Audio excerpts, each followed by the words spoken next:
Cuando estudiamos a un sólido, vamos a ver que este cuerpo sólido, aparte de trasladarse, como era un punto material que ya habíamos visto y ya hicimos una introducción inclusive de la cantidad de movimiento lineal y angular, y la angular está relacionada con la rotación.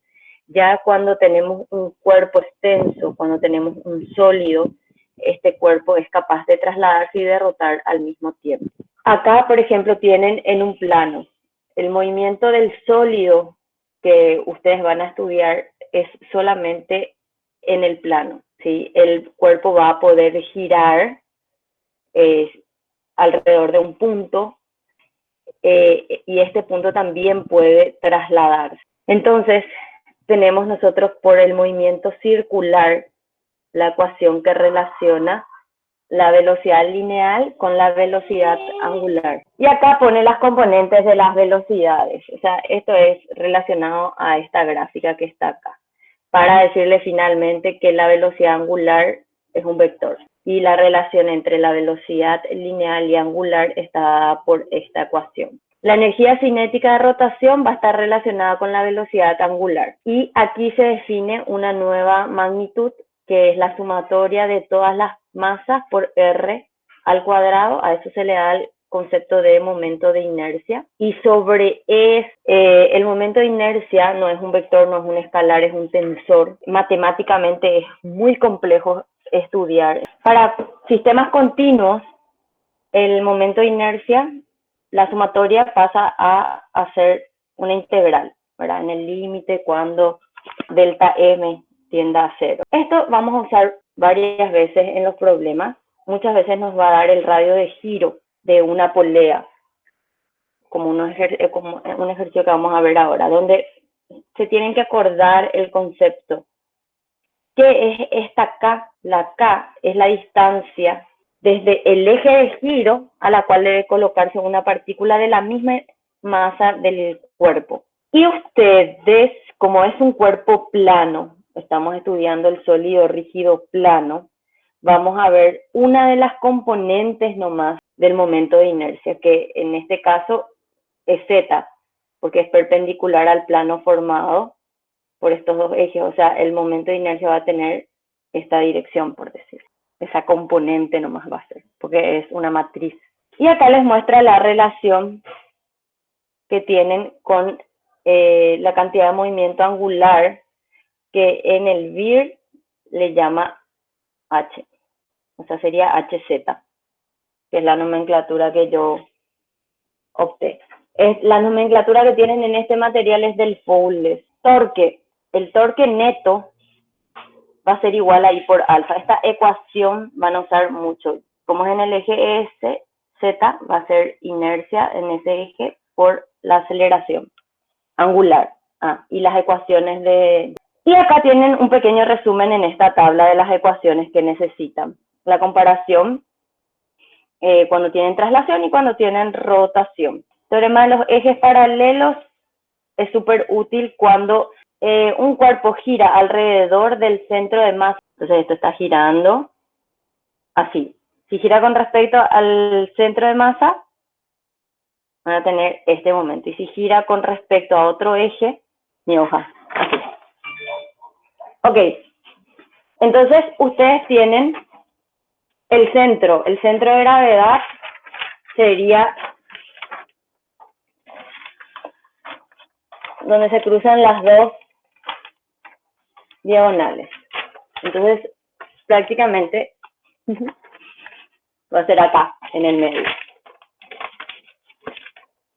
Y si gira acá con respecto a este punto, ustedes van a tener el momento de inercia que les va a dar las tablas. Todas las tablas que encuentren por ahí van a tener el momento de inercia con respecto al centro de masa. Pero, ¿qué pasa si este eje se traslada? Eso es lo que le está diciendo esa figura. Se traslada acá. Ahí. Entonces, hay dos ejes. Este va a ser un eje imaginario nomás ya, el del centro de masa. Entonces, esto va a girar con respecto a este punto. ¿Quién causa el giro? Si yo suelto, y esto tiene que ser pesado nomás, si yo suelto y esto cae, hubo un giro, y ese giro es el torque, ¿sí? El giro es el torque. Y ese torque también tenemos que estudiar, tenemos que acordarnos. Entonces, la distancia entre estos ejes, la línea recta que tienen entre esos ejes, ahí esa línea, esa es D. Y eso va a hacer que cambie el momento de inercia. O sea, el momento de inercia no es constante. O sea, si es con respecto al eje del centro de masa, va a ser constante. Pero si es con respecto a otro eje, va a cambiar. Entonces, ustedes tienen que manejar también la teoría. Acá les muestra que esta varilla está girando, que acá partió del reposo y gira así. Hay un torque, donde torque yo le llamé en los materiales M. Puede ser tau como está en el CIR, después puede ser N como está en este material. Entonces tienen que saber que cada libro toma una simbología y que lo que ustedes tienen que ver es qué es lo que está después para saber a cuál se refiere, ¿verdad? Esto va a ser torque, momento de una fuerza, momentum. ¿Cuál era la definición del momento? Es R cruz F. Esto, si quiero calcular el módulo, ustedes saben, R, F por el seno del ángulo entre los vectores. Esto se conoce como brazo, que generalmente se le llama D. A mí no me gusta llamar D, porque justamente los alumnos me dicen distancia. Por supuesto, es con una distancia, pero para no mezclar, entonces yo le llamo D, de brazo. Entonces digo, bueno, el módulo del momento es brazo por la fuerza. Y este brazo que ustedes tienen acá no siempre en los problemas va a resultar a ser R seno de tita. Puede ser que sea R coseno de tita, porque van a haber casos donde ustedes tengan que este ángulo tita no sea el ángulo entre R y F. Entonces, cuando no es el ángulo entre R y F, puede que yo termine calculando el brazo por otra función, buscando la relación con el triángulo rectángulo. Bueno, para calcular este brazo, la fuerza que genera momento.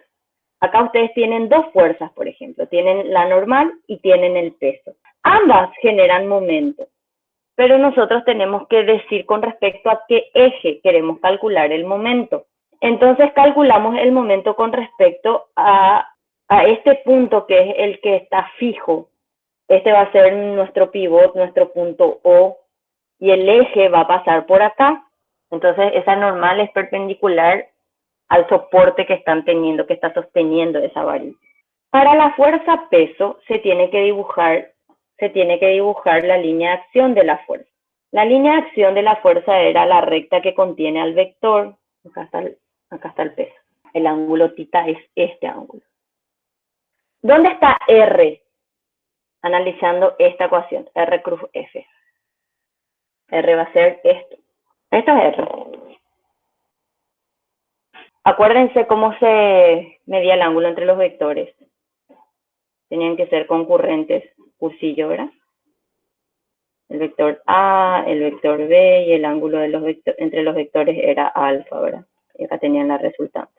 Puedo ver que tita es el ángulo entre los vectores. ¿Por qué? Porque tengo la línea de acción del vector R, que va a ser esta línea de acción.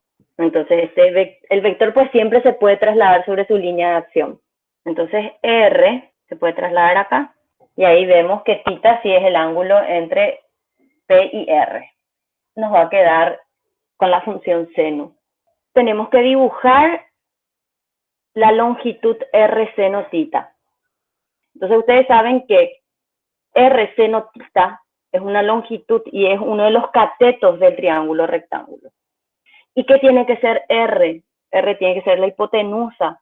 R seno tita, esto es tita, esto era R. R seno tita es esta longitud, esto es el brazo. R seno tita.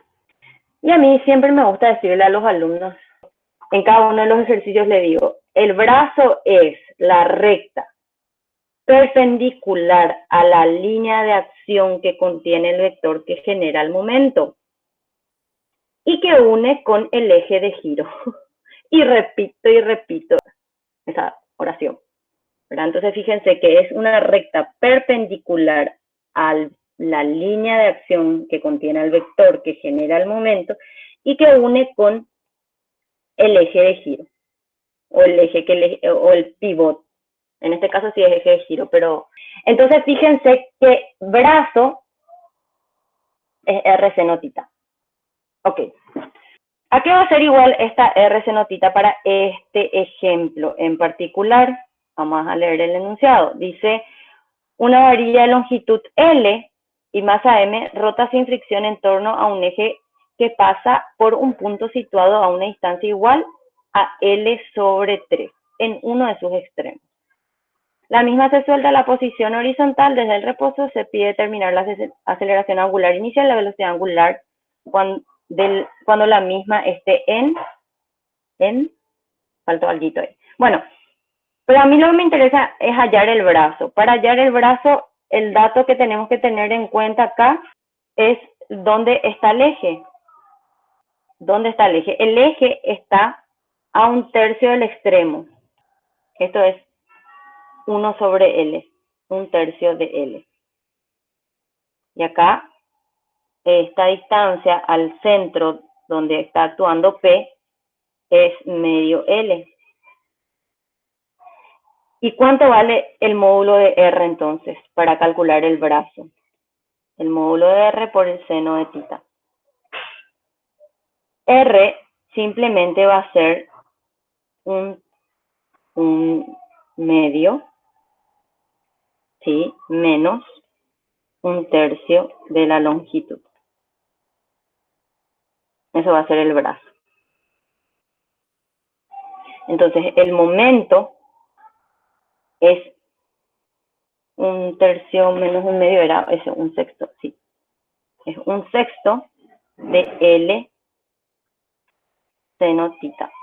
Entonces, el momento es brazo por fuerza. El momento me queda 1/6 de L seno tita por la fuerza, que en este caso la fuerza es el peso.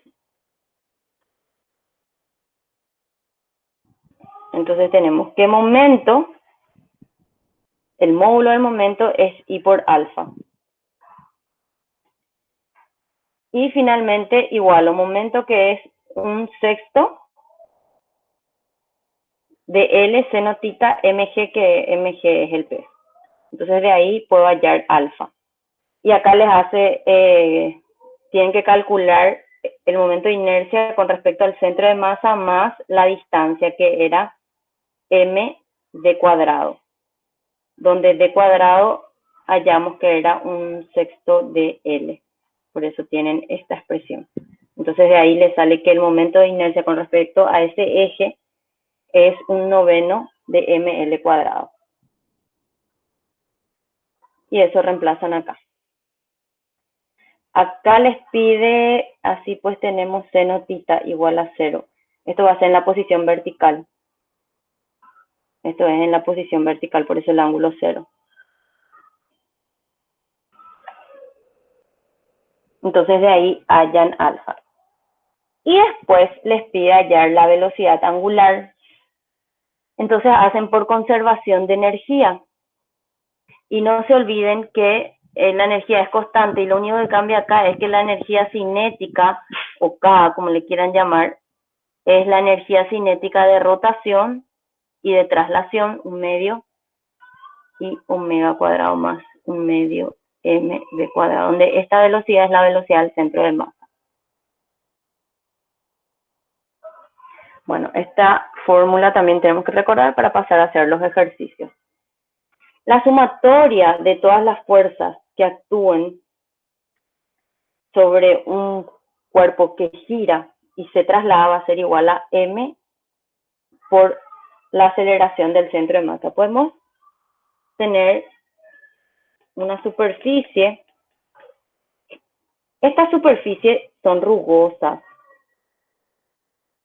porque nosotros estudiamos el caso en que, o sea, en la mayoría de los ejercicios, que no resbala. Entonces, si no resbala, tenemos la fuerza de rozamiento estática.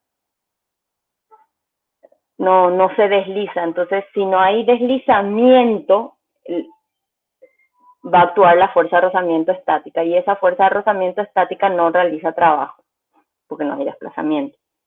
Entonces, ustedes pueden tener, por ejemplo,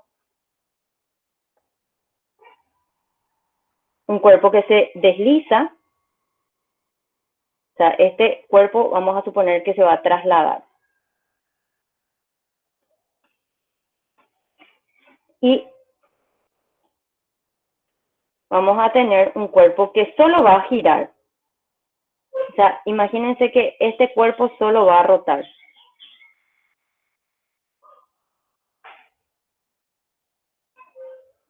Rotación pura, traslación pura. Trasladar.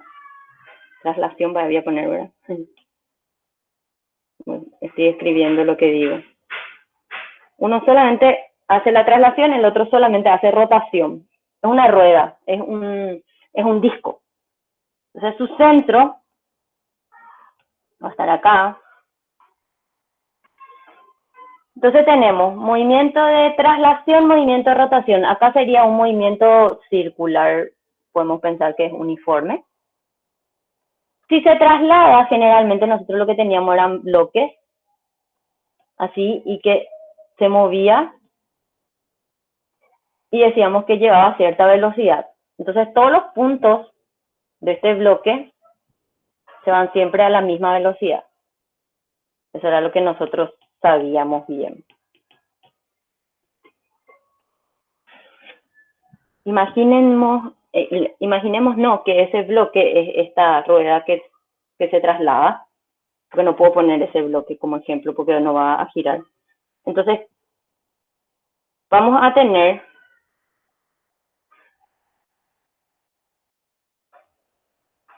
una velocidad acá arriba, en el centro de masa, traslación pura, y en el suelo. Y en cualquier otro punto del sólido que analicemos. Si es rotación, si solo solito gira, ¿se acuerdan del movimiento circular? Duplicar. Tengo este acá. Acá arriba supongo que está girando así. Está girando así.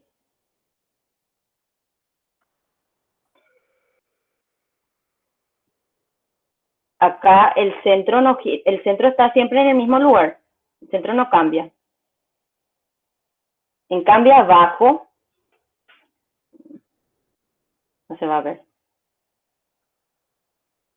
No se va a ver. Así, acá nada lo que ya hice. Bueno, esto tiene que estar sobre una superficie, pero si pongo así no, ya no se va a ver más.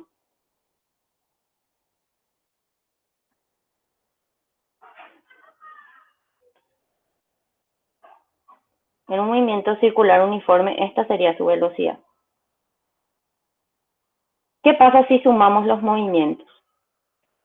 Vamos a tener un movimiento de traslación más rotación. ¿Y qué tenemos que hacer? ¿Cómo tienen que ser los vectores? Va a ser la suma vectorial nomás.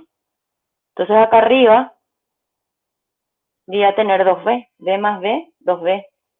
En el centro de masa voy a tener b. Y en el suelo voy a tener 0. Entonces nosotros podemos pensar que nuestro pivot, que nuestro eje está acá justo donde va a estar el suelo. Y acá Aparte de eso, hay una fuerza de rozamiento, que justamente si es estática, acá no puede tener velocidad. Espectacular lo que podemos hacer, lo que podemos, o sea, podemos analizar como si fuera que ahí abajo no se está moviendo. En realidad esta rueda va girando así, ¿verdad? Pero no hay traslación, no hay deslizamiento, ¿sí? Eso es lo que quiero que se acuerden. Esta velocidad que les puse acá es la velocidad del centro de masa. Pueden hacer lo mismo, pueden pensar que acá tienen la aceleración nomás. Y acá va a ser 2 veces la aceleración del centro de masa. Se puede pensar de la misma manera. Entonces, la sumatoria de todas las fuerzas es igual a la masa por la aceleración del centro de masa. De esta manera, por un lado, se puede estudiar el movimiento de traslación de sólido y determinar la aceleración, pero del centro de masa. Y después hacemos la sumatoria de los momentos, va a ser I por alfa. ¿Sí? La sumatoria de todos los momentos es I por alfa. Y por alfa, eso ya habíamos obtenido en otras unidades. O sea, el momento resultante es igual a I por alfa. En la rotación, lo resultante es el momento. ¿Y qué causa? Causa aceleración angular. La aceleración angular es causada por el torque. Y después está lo que ya les dije. Esto se tienen que acordar, estas ecuaciones. Que la aceleración del centro de masa va a ser igual al radio por la aceleración angular. Y lo mismo, la velocidad. Cuando hablamos de rotación más traslación, se especifica que es la aceleración del centro de masa o la velocidad del centro de masa. Cuando era solamente rotación pura, movimiento circular uniforme, decías nomás, velocidad es igual a R por omega. ¿Sí? Donde la aceleración tangencial es constante. Entonces tenemos que utilizar las ecuaciones del movimiento de traslación. Velocidad inicial más aceleración por tiempo, porque esta es la aceleración tangencial. Después, posición, generalmente X o Y, ¿verdad? Posición inicial más velocidad inicial por tiempo más 1/2 de AT cuadrado. Bueno, ustedes van a decir más canal lo que está haciendo la profesora, pero sí. Pero tengo que poner igual. Más 2A por delta X. Bueno. Y después las ecuaciones que relacionan A era igual a alfa por el radio, omega por R. Después se tienen que acordar que la velocidad angular, si la aceleración tangencial es constante, como tienen acá, es evidente que alfa va a ser constante, porque R es el radio y tipo va a ser un número nomás, alfa constante. Lo que me va a permitir utilizar las ecuaciones de giro, omega, omega inicial más alfa por t. Después, las posiciones angulares, posición angular más omega inicial por tiempo más 1/2 de alfa t cuadrado. Y después Torricelli para el movimiento angular. Omega inicial más 2 alfa delta t. Para poder hacer las relaciones y poder ver cuando un problema me está analizando la traslación y la rotación. Recordar que la sumatoria de las fuerzas va a ser igual a masa por aceleración. Va a ser en X, en Y, vamos a poner como vector, así. Y la sumatoria de los momentos va a ser igual a I por, no le voy a poner como esto, I por alfa. ¿Dónde están? Ahí. Y también, y momento, va a ser el brazo por la fuerza, o fuerza por brazo. Entonces, primero vamos a calcular generalmente para poder introducir acá adentro, ahí, acá adentro. Y acá sí que va a ser la suma de las fuerzas nomás. Esto manejan bien. Esto es lo que tienen que entender a la hora de hacer sus problemas.